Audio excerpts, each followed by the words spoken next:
आमर बीएससी ओडिशा तरफ बा ओडिशा माध्यमिक शिक्षा परिषद तरफ ओटीटी एग्जाम आमर 2025 कंडक्ट कराइला।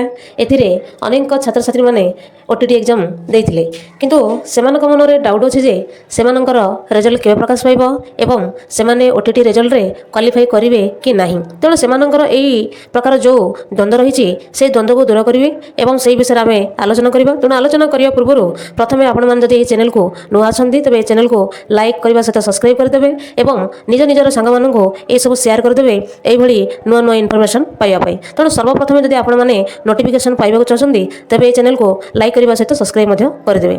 तेज चलतु बर्तमान ए देखा जे आमर रिजल्ट केबे प्रकाश पाइबो। आमर ओटीटी रिजल्ट जनवरी 20 भितर बाहर आमर उपबाचस्पति सूचना देते किंतु ए पर्यंत कौन तार रिजल्ट सूचना आसी ना।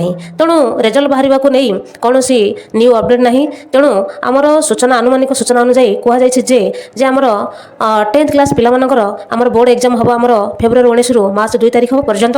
तेणु सेमानकर एग्जाम सरला परे आमर OTT exam March first week कि सेकेंड वीक मध्य बाहर 100% ग्यारंटी रही। तेणु आपण मैंने निश्चित ही रुहतु।